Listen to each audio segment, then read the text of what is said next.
Hello, my name is Jason Demora, and welcome back to By Faith Bible Studies. Now, you're probably wondering, why am I still here? Back in December, we went through 1 Kings 1 through 11, beginning a study in Solomon to prepare us for the book of Ecclesiastes, which we studied, and Proverbs, which we studied. So, why am I still here? I've finished what I came here to accomplish. Well, college hasn't started yet. When I start college, I won't be able to do this anymore, but college hasn't started yet. I still have some more time, and there are some more books in the Bible written by Solomon, one of those being the Song of Songs. And I want to study the Song of Songs, firstly, because it's written by Solomon, and I want to finish my study in all of his works. And then after Song of Songs, if I still have time, I want to jump into the Psalms, because there are two Psalms written by Solomon. Why am I so fascinated about Solomon? Well, as I've said before, he is the wisest man to ever live, inspired by God, who is almighty wise. And these books are sometimes forgotten or forsaken. Ecclesiastes is a great example of this. How often do you hear a study on Ecclesiastes? And the Song of Songs, or the Song of Solomon, fits very well into this category. It's a sort of forsaken text due to misinterpretation and neglect, which we're going to get into in a minute. The other reason why I feel that Song of Songs is an important text to study is because I feel that just like Ecclesiastes and Proverbs 1 through 9, it is secretly, or actually kind of obviously, addressed to the youth. Because something that people don't know about Song of Songs is that the first two and into chapter 3 as well of the 8 chapters are about a loving relationship before marriage. Meaning that if you are reading Song of Songs and you were already married, those two chapters don't apply to you as well as they used to. And so I feel that this is secretly, in a sense, addressed to the youth so that they would have a right view of love and a right view of marriage. That's what Song of Songs is all about. But also, it comes to this extent that our society is trying to tell us what love is all about, what marriage is all about, giving us a definition that is a total lie. And if we don't have a right view of marriage, society is happy to give us a wrong view. And that's why think we need a right view of marriage. There are many texts in the Bible on marriage. Ephesians 5 is a great example. Going back to Genesis, we see an example of marriage in Adam and Eve and the talk about becoming one flesh and being fruitful and multiply. Proverbs 5 through 7, we see the topic of adultery and the opposite of what marriage should be. And here in Song of Songs, we see the perfect romantic marriage in song form. This is an excellent biblical, inerrant in a sense, because it's written by God and in the Bible, version of marriage, and so it should be studied. But it's not just marriage, it's also what leads to marriage, that romance before marriage. And I think it is imperative that we have a right view of marriage so that society can't throw us their views. Their views that are so much lesser, so much less lovely, so much less wonderful. There is a beauty in Song of Songs that the world just cannot fathom, a love that they cannot fully understand. And that's why I want to study the Song of Songs. Now, there are some challenges with studying this book. Some challenges with studying the Song of Songs, and I have to go through these challenges before we jump into the text. There's many of them, but before we jump into them, I want to make it very clear. What is the Song of Songs? It is a romantic love poem written by Solomon between two people, Solomon and his lover. Or at least, that's my interpretation. Because there's actually many other interpretations of this text, many other views on it, misinterpretations I would call them, and we have to look at those before we get into my interpretation. The first challenge that we have is the sexual content in this book. There is no way to read this book without noticing that there is quote-unquote sexual content, that there is hidden meanings or things that are covered up with poetry and reverence and a secrecy, but still this sexual content is there. And so because it's there, by some people it has been deemed as inappropriate for study, and some have even seen it as inappropriate for the biblical canon itself. However, without going deep into the study of the canon, which honestly I'm not an expert in that, it's interesting to note that it has actually never been had a strong argument against its inclusion in the canon. It has always been accepted. It's been a part of the five scrolls, or the Megaloth. This includes Song of Songs, Ruth, Lamentations, Ecclesiastes, and Esther. But even though it is in the canon, it's neglected. It's not studied often, and I would argue one of those reasons is because of this quote unquote fear of the sexual content or the lack of want to study these things. In Jewish tradition, though we don't have much history and hard evidence on if this is exactly true, but some people say that you had to wait till you were 30 to read this book, and once again, that doesn't make any sense to me. Or some said you have to wait till you're married, because I feel you have to have a right view of marriage before you're actually married. Now, obviously, you have to be old enough to understand the content in the book, but I feel like this book is, in a sense, directed towards young adults on the outset of life, with the world at their fingertips, with romance being thrown at them from every direction. We need a right view of marriage. Going closer to home, my church, Grace Community Church, has not studied this book very much either. I listened to 2 sermons on this series, one in 2016, which was rather short and honestly not very well done, and one in 2013. That is 10 years ago. That sermon series was a 9 sermon long series. It's one I'm going to be stealing a lot from Tom Patton. I highly recommend that sermon series. Fantastic. But it does cause you to wonder, why has it been 10 years since this text has been looked at my church? My pastor, the main pastor at Grace Community Church, is John MacArthur. And he, though he most often focuses on the New Testament, I understand that, has not mentioned this text since 2009. That's a long time ago. But I want to focus for a moment on what he wrote in 2009. He wrote an article called The Rape of Solomon. The Rape of Solomon. And what it was about, it was that people were using the Song of Songs as a sex manual, using it to support sex acts and other horrible things to an extent that it was almost rape. See, what he made very clear in his article, and I encourage you to read it, is that this is not a sex manual. In fact, the sexual content is encountered with reverence, and really one of the main themes of Song of Songs is purity, and the message is that marriage is important, and it is a little taste of heaven, but it has to be treated with reverence and understanding of purity. It is not a sex manual. Rather, the sexual content is dealt with rightly in a reverent tone, and secrecy is added so that the marriage bed can be a place where only the married couple really know all of the details, in a sense. There is reverence and secrecy and purity. Marriage is important, but it has to be addressed rightly, and Song of Songs does exactly that. Our next problem is those misinterpretations. One of them we've already looked at, looking at the sexual content and taking it to at a level that it's not supposed to be at, but here are some other misinterpretations. The biggest one is the allegorical, or as I like to call it, the it's too sexual interpretation. Basically, there have been people all throughout history that have seen that this book is just too sexual for the Bible. So it can't be about romance. It cannot be about the love between a man and a woman. It has to be something else. The main Jewish interpretation on these lines is that this book is about the relationship between God and Israel. And they have even said that the history of Israel, going all the way from Exodus, can be seen in this book. And so sections of it are even read at Passover. This is then followed by the Christian allegorical interpretation. And this is an incredibly popular, well-known idea and was in place and really supported for centuries. And it's this idea of love of Christ for the church, and that's what this book is about. Very popular view. Augustine followed it. Matthew Henry, one of my favorite commentaries, followed it. And Jerome, who wrote the Latin Vulgate, just to name a few, had this idea. So if you read a Matthew Henry commentary on this, be careful, because I'd argue that he has misinterpreted this book of the Bible. He has seen it as something that it's not, in a sense, thinking that God would not allow this type of book to be in the Bible, that God would not allow a book about romance to be in the Bible, a book that is just about romance. It is not about Christ and the church. It's not about God and Israel.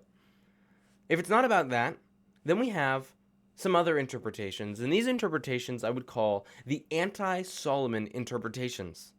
This is what I mean by that. As I said earlier, this is a love poem between Solomon and his lover. Now, if we know anything about Solomon, by the end of his life, he had 1,000 women in his life. How could Solomon write a love poem? How could Solomon know anything about right love if he had 1,000 women in his life and used them like rag dolls and threw them aside for another and another? And really, it seems that he had no understanding of romance at all. How could he write this book? And so from that standpoint, which I'll answer that question in a minute, we have these misinterpretations, the anti-Solomon interpretations. The first one is the three-character interpretation. Solomon's name is explicitly mentioned in Song of Songs. And so to get over that, people have argued that there are three characters. There is a shepherdess, there is a shepherd, and there is Solomon. And Solomon is the enemy.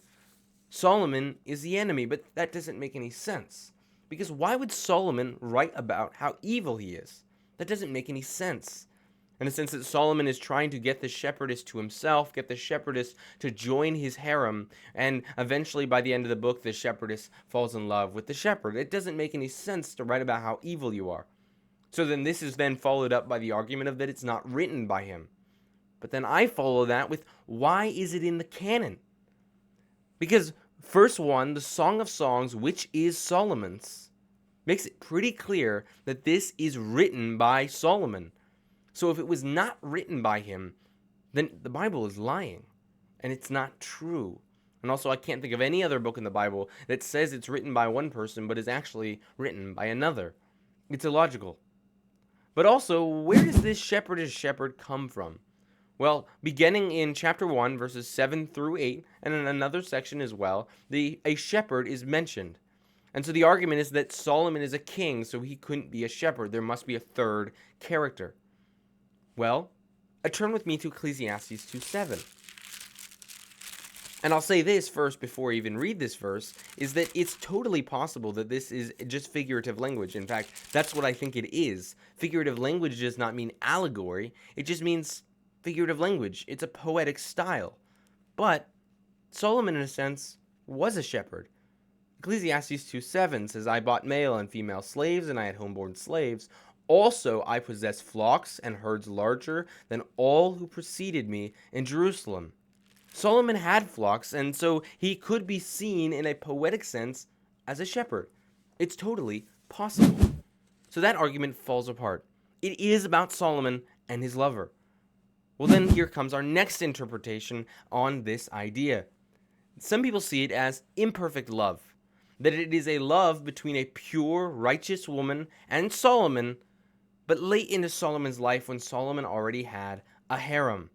Solomon's harem in their eyes can be seen beginning in chapter 1 verse 3 when maidens are mentioned, and chapter 1 verse 5 when the daughters of Jerusalem are mentioned. And who are these maidens? Who are these daughters of Jerusalem if they're not Solomon's harem? They're a chorus. What I mean by that is if you look at Song of Songs through the idea of a play, just like Shakespeare's plays, there's a chorus or a conscience or a community or somebody who moves the story along. That's all they are. Some people who have this view love to turn to chapter 6, verse 8. And I have to read chapter 6, verse 8 in its entirety for you to understand where people are coming from. Chapter 6, verse 8, without any context, says there are 60 queens and 80 concubines and maidens without number. So some people look at that and say, well, obviously, that is Solomon's women that are in his life in that time and place. But that's without context. If you look at the context, it's made very clear that that is women that Solomon's lover is being compared to. That is not Solomon's harem. And once again, why would Solomon write about how evil he is? But really, the bigger question is, if it is an imperfect love, how can the greatest romance, the Song of Songs, the greatest of all songs, be flawed? It doesn't make any sense. It's illogical. It is flawed. A romance, the biggest, greatest, most magnificent romance in the entire Bible, is about the love between a woman and a man who has 1,000,000 wives. That doesn't make any sense. How is that a great romance at all? And that leads me to my interpretation. My interpretation, and many others have this view, but I'm going to call it my interpretation so that you understand that if I say something crazy, I'm going to take responsibility for that madness. It is literally about romance between two people, Solomon and his lover. And secondly, this is Solomon's first wife. And that fixes the problem of the imperfect love. Because before he had 1,000 women, Solomon did have a first wife. Where am I getting this idea? Well, it's not in the text, but it is in Ecclesiastes. Turn with me real quick to Ecclesiastes 9, verse 9, and hear this diction choice. Enjoy life with the woman who you love all the days of your fleeting life, which he has given you to you under the sun. The woman, singular. Solomon understands that one woman is right. Now, Ecclesiastes is written after his fall, after he already had 1,000 women. He's looking back at his folly and saying, I should have done better. Well, let's look earlier in his life. Turn with me to Proverbs 5. In Proverbs 5, he uses a very similar diction choice. Proverbs 5, verse 18, let your fountains be blessed and rejoice in the wife of your youth. Now, it's unclear when Proverbs 5 is written, but it's definitely written earlier in his life in the prime of his wisdom. Maybe he had other wives, but even in that time, he understood the wife, the first wife, one wife was the right choice. And also, if it is his first wife, then it is a perfect romance, and it does make sense. God gave Solomon wisdom for two reasons. The second reason is to show that even the greatest man falls and no man can be a god. But the first reason is so that in his wisdom, before his sin was exposed, this is my argument, he wrote Song of Songs and Proverbs. Then after his fall, his wisdom, in a sense, returned, and he wrote Ecclesiastes. Yes, he had his wisdom in his fall, but he wrote these texts at certain times, two before and one after. Song of Songs is written about the love between Solomon and his first wife.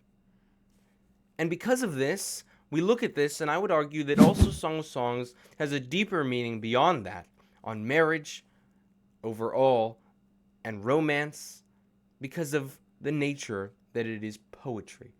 And this leads us to our third challenge. I keep mentioning this book as the Song of Songs. Why am I doing that? If you look in your Bible, it probably says Song of Solomon. Well, I'll be honest with you, I think it sounds cooler. But also, chapter 1, verse 1 says this, the Song of Songs, which is Solomon's. It seems to me that that is the right title. But what does Song of Songs mean? Well, in 1 Kings 4:32, which I'll turn there real quick, 1 Kings 4:32, we hear about the songs that Solomon wrote. 1 Kings 4:32 reads this, he also spoke 3,000 proverbs, and his songs were 1,005. And this is the Song of Songs. Just like the Holy of Holies or the King of Kings or Lord of Lords speaks about how God is greater than all, this speaks about how this song is greater than all. It is the best of the best. Out of the 1,005 songs that Solomon wrote, this is the most awesome. And I would go farther to say that because it is in the Bible, and this is the inspired word of God, that this is the greatest song in the Bible. And this is the greatest song that God has ever written through Solomon. This is the greatest song of all. Now, on the level of poetry, we have to understand that because it's a song, because it's poetry, it's not always easy to decipher. It's not always easy to understand, and that is why there have been so many misinterpretations, so many misunderstandings, and still many controversies over what this book is about.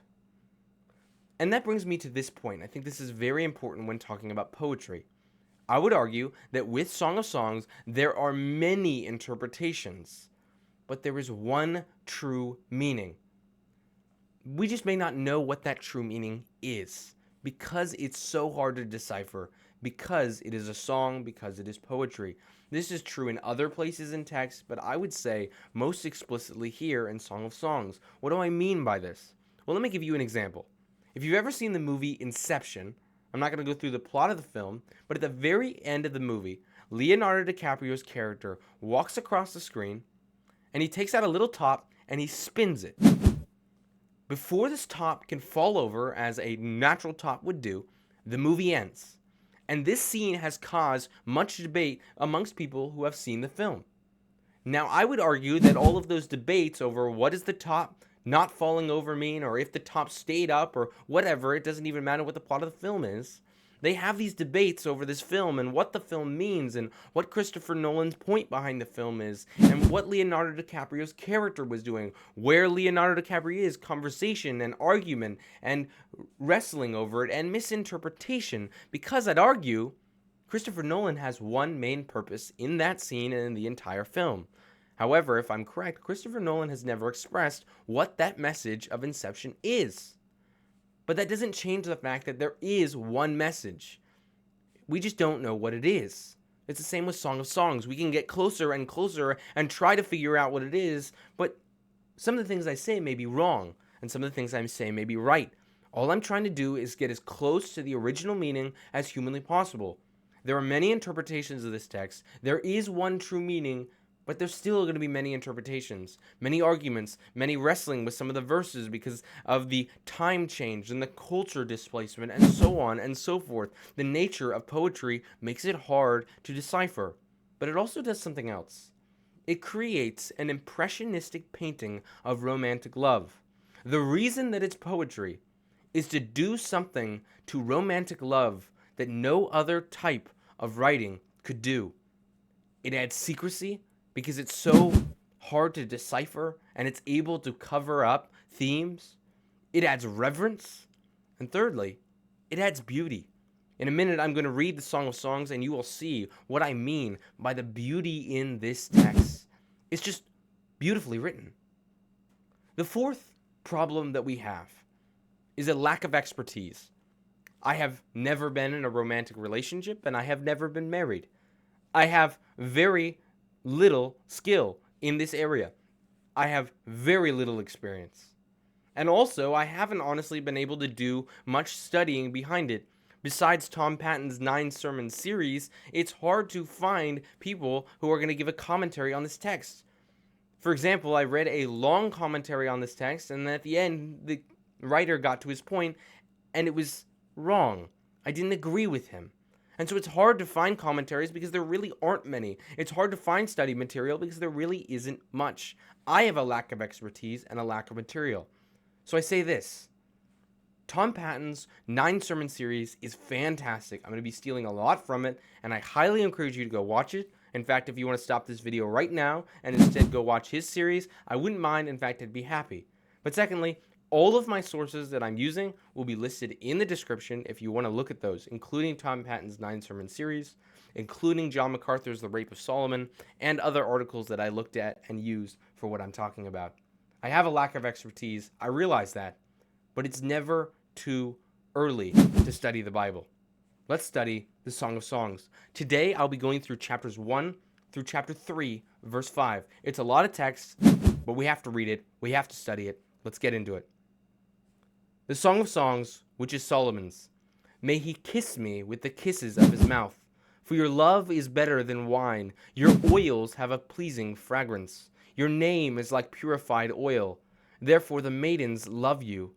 Draw me after you, and let us run together. The king has brought me into his chamber. We will rejoice in you and be glad. We will extol your love more than wine.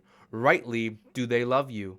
I am black but lovely, O daughters of Jerusalem, like the tents of Kedar, like the curtains of Solomon.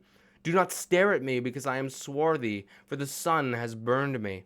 My mother's sons were angry with me. They made me caretaker of the vineyards. But I have not taken care of my own vineyard. Tell me, O you whom my soul loves, where do you pasture your flock? Where do you make it lie down at noon? For why should I be like one who veils herself besides the flocks of your companions?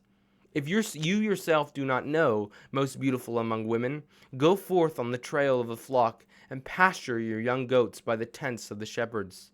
To me, my darling, you are like my mare among the chariots of Pharaoh. Your cheeks are lovely with ornaments, your neck with strings of beads.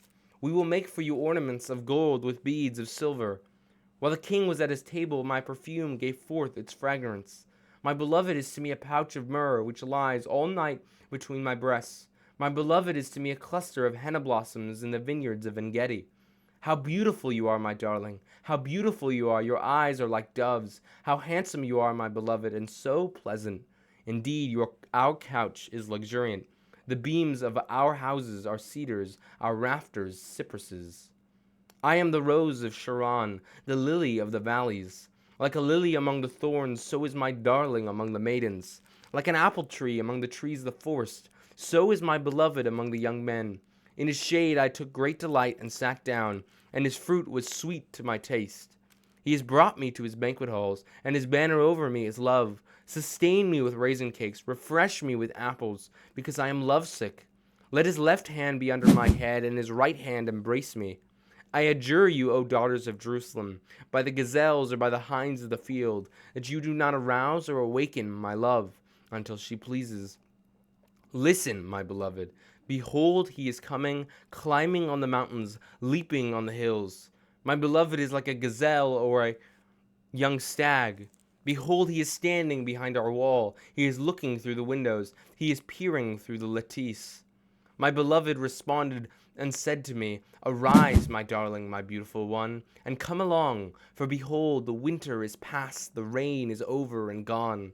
The flowers have already appeared in the land. The time has arrived for pruning the vines, and the voice of the turtle dove has been heard in our land. The fig tree has ripened its figs, and the vines in blossom have given forth their fragrance. Arise, my darling, my beautiful one, and come along.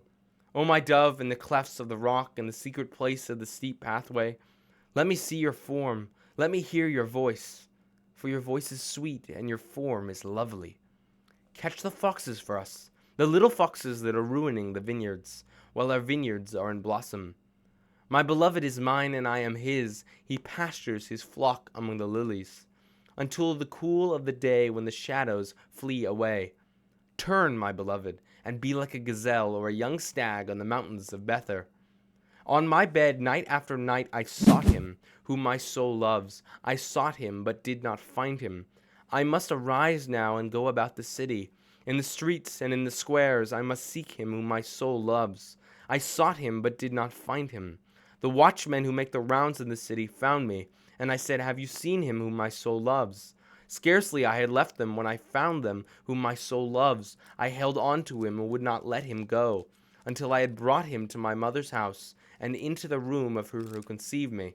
I adjure you, O daughters of Jerusalem, by the gazelles or by the hinds of the field, that you will not arouse or awaken my love until she pleases. And we'll stop there. Let me pray. Dear Lord, I pray that as we look at this text, we would address it with reverence, and that we would understand what it means to have godly romance and godly purity. Amen. We're stopping here today. This is going to be the first sermon of 3. I hope to look at this text next week and the week after. This first section is the premarital love. The premarital love. Marriage is not mentioned until chapter 3 after verse 5, and we'll get there next week. But for this week, we are looking at premarital love and the love between Solomon and his lover. For ease, I will be calling the lover the Shulamite. Now, the Shulamite, that actual name is mentioned in a later chapter, and we'll get there. You'll have to understand what that means in a later video. But for today, just so you know who I'm talking about, when I talk about the woman in this poem, I speak with the name Shulamite, and when I talk about the man, I'm going to use the name Solomon. And what we're going to do, because this is a lot, this is confusing, there's a lot going on here. If this is your first or 7th time reading this text, you're probably a little confused. The first thing I'm going to do is look at the structure. Try to explain what is going on from chapters 1 all the way through chapter 3, verse 5. Then after that, I'll jump into the message. And I'm going to go fast, I'm going to skip some verses, and we're going to try to figure out what is going on here. In our structure, we have 3 sections. The first section is the budding romance. The budding romance. Now, this budding romance starts off strong in verse 2. May he kiss me with the kisses of his mouth, for your love is better than wine. it is very clear that there is something that has happened before this song began. But still, I'm going to call this the budding romance because this is where the song begins. Budding romance goes from chapter 1 all the way through chapter 2, verse 7. The first thing we see in verses 1 through 7 is the Shulamite's love and lack of loveliness. She makes it very clear that she loves Solomon. She says, "May he kiss me with the kisses of his mouth." She says, "Your oils have a pleasing fragrance. Your name is like purified oil." She loves him. She wants to be with him. However, she has a problem. She is lacking loveliness. Verse 5 says, "I am black, but lovely." What she's saying here is explained in verse 6 a little bit better. "Do not stare at me because I am swarthy, for the sun has burned me." In that culture, it was beautiful to be fair, and it was, in a sense, ugly to be tan. This Shulamite is tan, and the reason that she's tan is seen in the next couple verses. "My mother's sons," or her brothers, "were angry with her, and they made her caretakers of the vineyard." So she worked in the vineyard, and because she worked in the vineyard, she is tan, and in her eyes, she is not very lovely. She says, "I am black but lovely," because she wants Solomon to see her as lovely. But I would argue that in her eyes, she has a low self-esteem, and she does not think that she is very pretty. And on the standards of society, she is not. That is a very important point, and we'll get back to that, but hold on to that. The Shulamite has a lack of loveliness. But despite that, verse 7 tells us that she still cries out for Solomon. "Tell me, O you whom my soul loves, where do you pasture your flock?" And here she is looking for Solomon, and we have this imagery of a shepherd and a shepherdess. And she wants to be in Solomon's garden, in Solomon's field. She wants to care for Solomon. But she has another problem. At the end of 7, it says, "For why should I be like one who veils herself besides the flocks of your companions?" In that culture, if a woman went out looking for a man, she was a prostitute. And so she can't go out and look for Solomon. She can't hunt for Solomon, even though she loves Solomon. She is in a predicament. She loves Solomon, but because she has a lack of loveliness and because of the culture, she feels that she will not be able to have Solomon. But Solomon responds. From 8 through 11, Solomon responds and makes it clear to her that he loves her. He says in verse 10, "Your cheeks are lovely with ornaments, your neck with strings of beads. We will make for you ornaments of gold with beads of silver." He looks at her, and though she feels that she is not pretty, he says to her, "You are lovely. Your cheeks are lovely, and I will ornament those lovely cheeks with strings of beads. Your neck that is lovely to me, I will make more lovely with the riches that I have." She is loved by him. She may not look lovely in society's eyes, but to him, she is lovely. This is an important point because it shows this, that love is more than physical appearance. To the lover, anyone is lovely. Because of this reciprocal love that Solomon gives, this leads us to verses 12 through 14, where she responds back, and her love is grown, and it is larger, and it is greater. And we have words here that we don't understand. Perfume and fragrance and myrrh. We see things like henna blossoms in the vineyards of En-Gedi. We don't totally understand these things. They don't make sense to us. However, we can look at them and understand that they are beautiful in their time and their culture. They show us this beauty. They show us that her beauty is growing. Her love for Solomon is growing because Solomon loves her.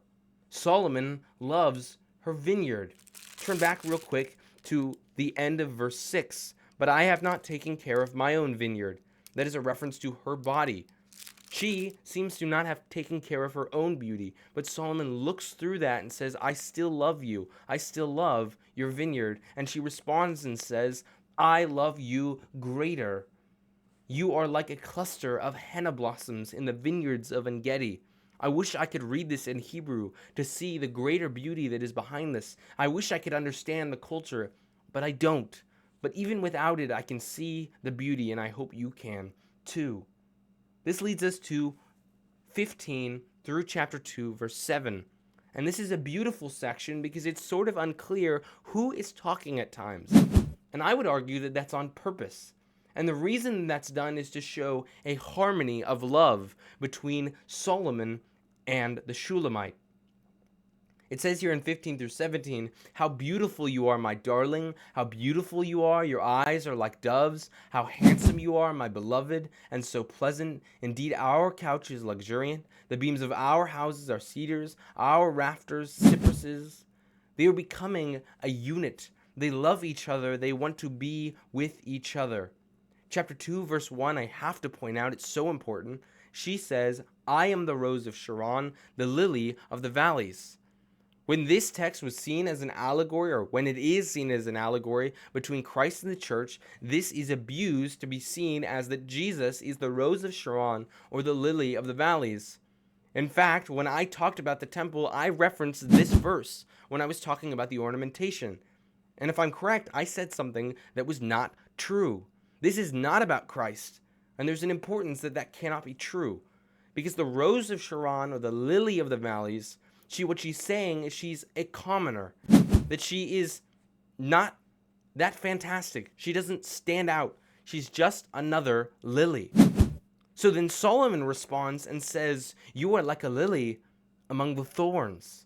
Lilies would sometimes grow amongst the thorns, and he sees her as that, as a beautiful lily, a lily that stands out, a diamond in the rough. She is so beautiful. The maidens are like thorns to him, and she is like a lily. He loves her, and she loves him. This is repeated in verses 3 onward until verse 7, where she talks about how much she loves him.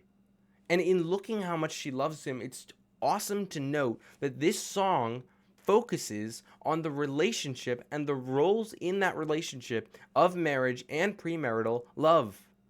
The man is expressed as someone who cares for her. Verse 5 says, sustain me with raisin cakes, refresh me with apples, care for me, feed me. Verse 3, provide me shade so that I can take great delight and sit down. She enjoys the food that he prepares for her. We also see a banner over me is love, this sign of protection. The man has this role of protection, of care, of feeding her, of taking care of her, of providing shade for her, and for when she has low self-esteem, of loving for her for who she is. When she says that she does not seem lovely, he makes her seem so much more lovely. He cares for her and he loves her because that's the role of a man in a relationship. Moving forward, we come to our second section, the marriage proposal. And I know we're moving fast, but we have to keep going. The marriage proposal. This is verses 8 through verse 17, the end of chapter 2. How do I know that this is a marriage proposal? Well, everything we've looked at so far is premarital love. It is that quote-unquote dating season. But now Solomon is about to make the next step. And this can be seen in chapter 3 when marriage, the word marriage, is referenced, which shows us that something's got to lead to that marriage. Engagement in this culture was a thing. And this, I believe, is when that is happening. Some of the words in the diction you'll be able to see show that. Verses 8 through 9, we see the Shulamite's excitement at Solomon's arrival. Listen, my beloved, behold, he is coming, climbing on the mountains, leaping on the hills. My beloved is like a gazelle or a young stag. Behold, he is standing behind our wall. He is looking through the windows. He is peering through the lattice. Solomon is coming, and she is so excited that he is coming. And so when Solomon comes, Solomon now speaks. And she writes about this. My beloved responded, that's Solomon, and said to me, arise, my darling, my beautiful one, and come along. For behold, the winter is past, the rain is over and gone. The flowers have already appeared in the land. The time has arrived for pruning the vines. And the voice of the turtle dove has been heard in our land. The fig tree has ripened its figs, and the vines in blossom have given forth their fragrance. Arise, my darling, my beautiful one, and come along. This poem about spring, I would argue, is one of the most beautiful poems about spring that there is. It's just well done. It's beautiful. It's poetic. It is about this idea of coming out of spring, coming out of what she was before into this relationship. In a metaphor for spring, he is saying to her that he wants her to no longer be the pure virgin that she was, and now he wants her to be his wife. Where am I getting this from?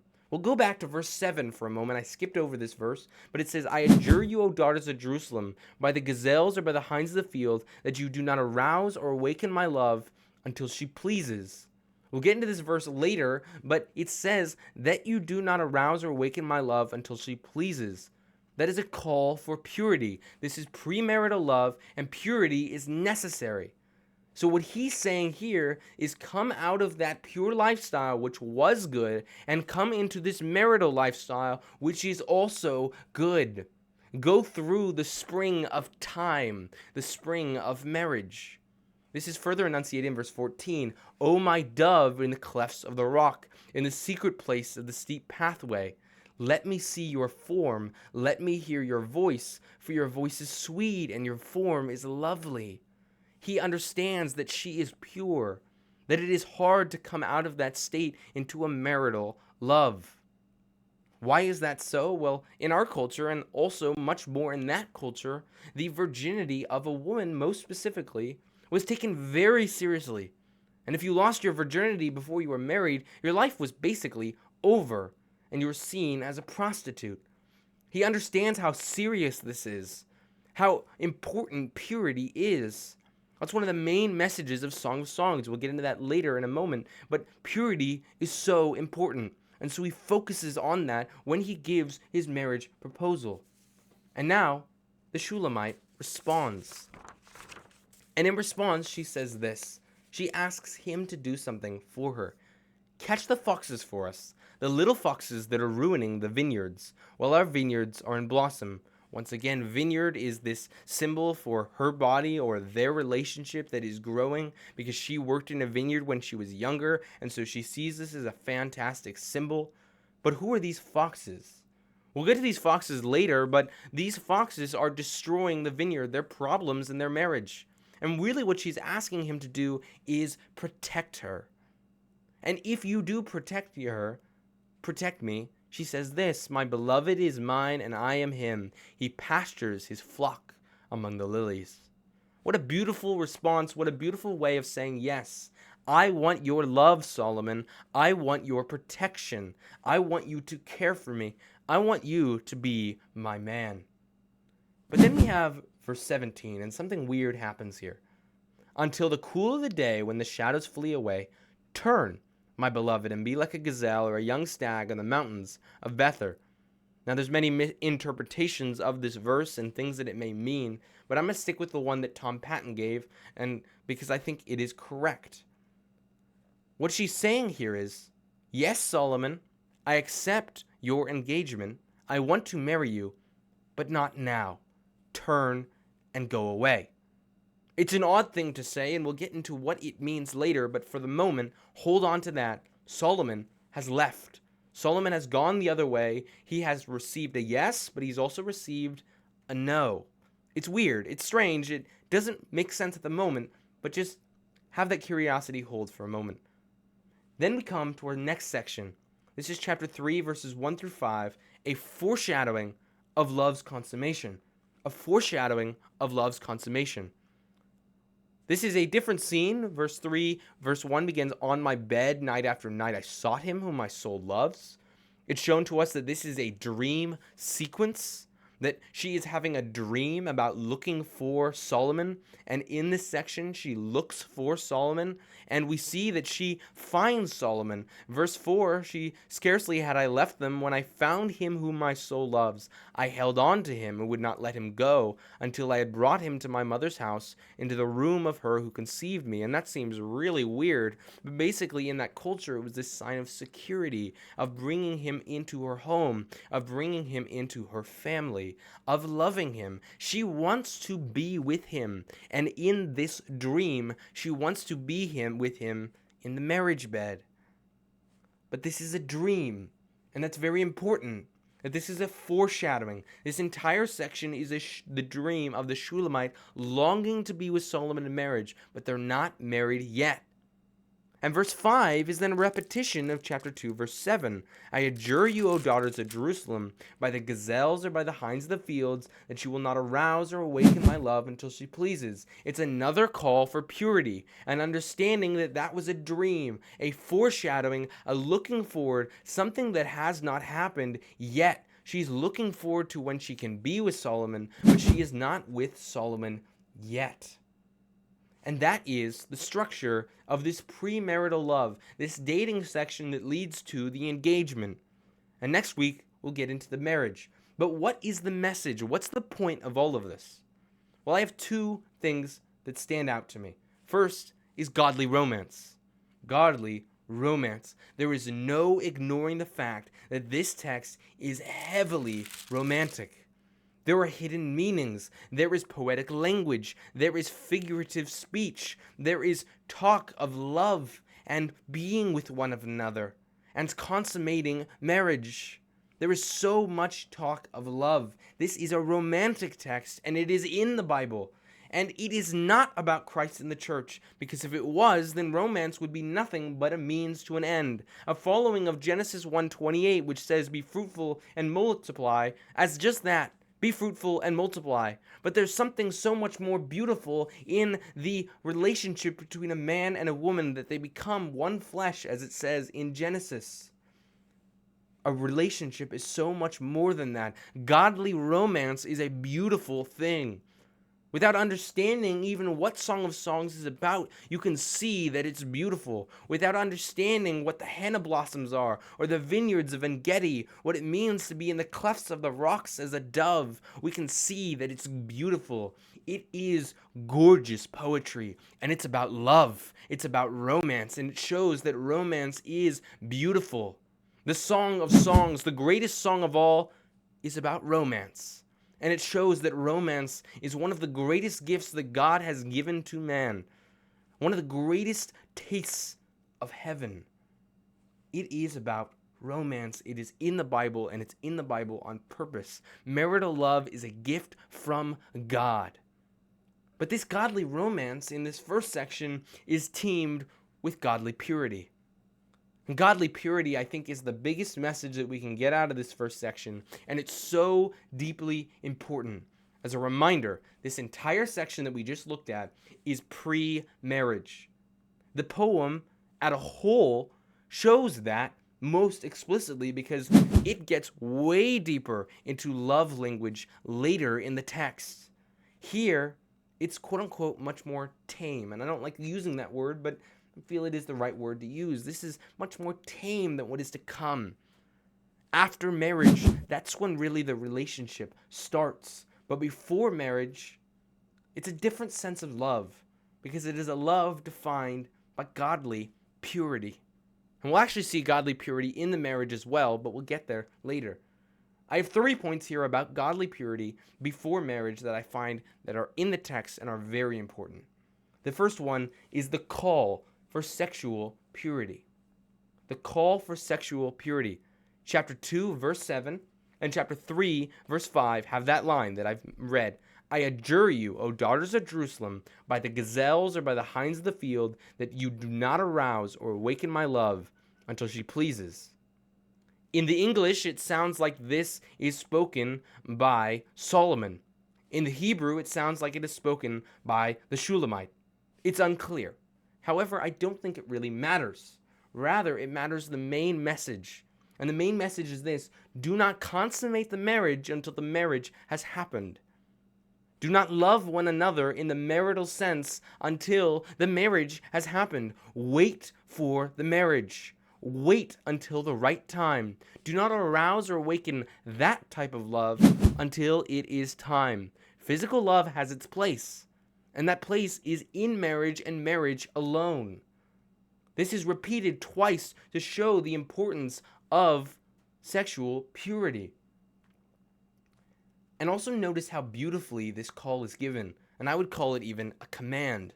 by the gazelles or by the hinds of the field. This beautiful language adjuring to the chorus, the daughters of Jerusalem, this loving community, how beautifully it's taken, how seriously it's taken. Now, Tom Patton looked at the words, the gazelles or the hinds, and I'm not a Hebrew scholar, so I can't support this, but I'm going to follow what he says and just repeat it, is that if you move the letters around in those two words, they become names of God. And so this then becomes a very sacred, holy command. By the names of God, which in here are these beautiful gazelles or hinds of the field, do not arouse or awaken my love until the right time. This is godly purity, a command from God to his people. Do not have physical love before marriage. There is a command for sexual purity from God. The next point is the fight against sexual temptation. The fight against sexual temptation. Verse 17, I skipped over the meaning of it. Let's get into it. Chapter 2, verse 17, until the cool of the day when the shadows flee away, turn, my beloved, and be like a gazelle or a young stag on the mountains of Bether. Why does the Shulamite tell Solomon to go away? This is Tom Patton's argument, and I would totally agree with him. It is this, is that in that moment, Solomon has put his love out there so strongly that she feels that she cannot control herself. And so she tells him to go away because her feelings for him are too strong. She loves him to an extent that is not right. She loves him to an extent that is going to become a marriage-only love. And so she tells him to leave. She tells him to go away because she is being tempted. How beautiful is that restraint?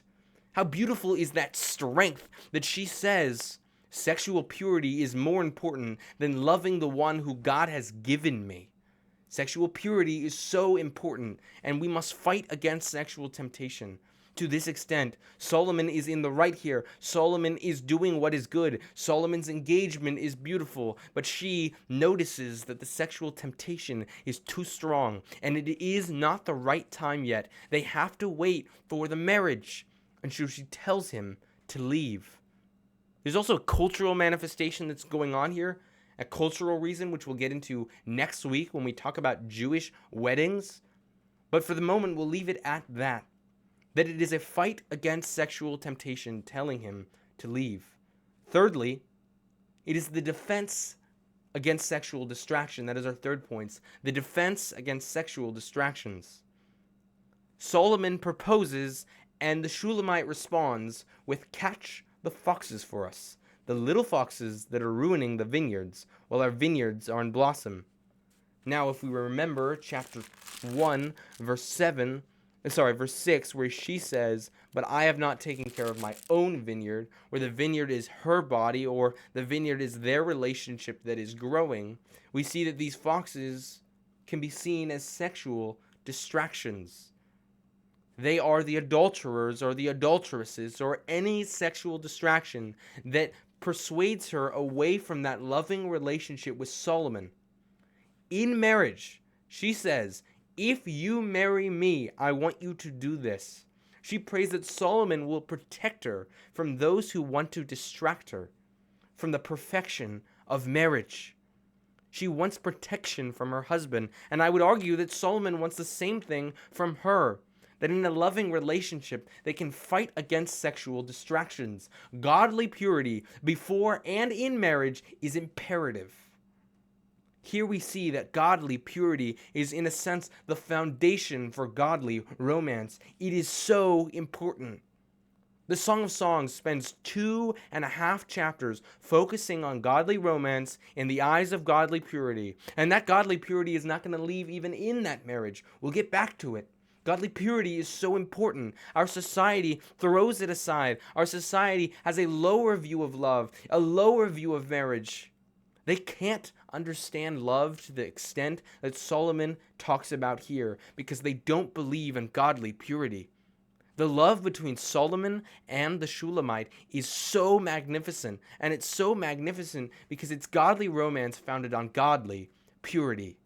It is a love that the world cannot understand, a love that the world cannot fathom, because they've seen love as something so much lesser, something to be thrown aside for immediate satisfaction, but rather, love is something so much greater.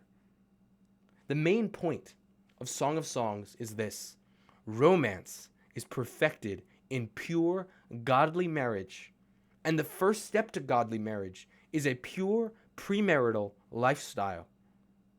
To have a godly marriage, the first step is a pure premarital lifestyle, and that's what we see here in chapters 1, chapters 2, and chapters 3, verses 1 through 5.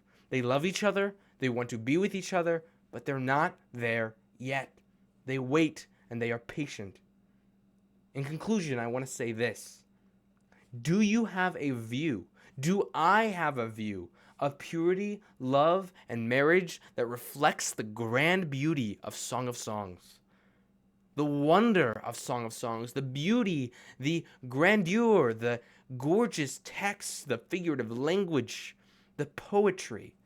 Do I have a view of love and purity and marriage that reflects the gorgeousness, the style, the God-given wisdom that is here in Song of Songs? This is a beautiful poem. Do we see love as beautiful to this extent? Do we see purity as serious as God takes it? Do we see marriage as the holy union between one man and one woman? Because we should. And if we do, I believe that a day in, day out remembrance of the holiness of marriage can be a powerful, cruel sword in the fight against the sinful world. When they throw love at us and we say we have a love so much greater, we have a love that is so much more powerful, and that love I'm willing to wait for. I don't want your silly love. I don't want your fake love. I want godly romance founded in godly purity. That is how you fight the sinful world, and that is why I would argue that this book, Song of Songs, has been hidden and perverted by the devil.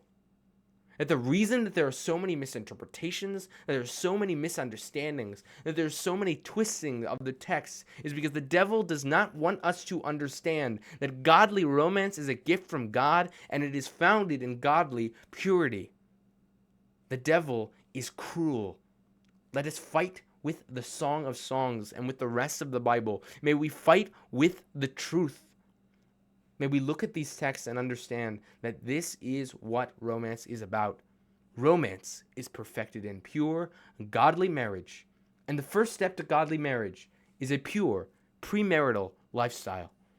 Thank you, and I'll see you next week.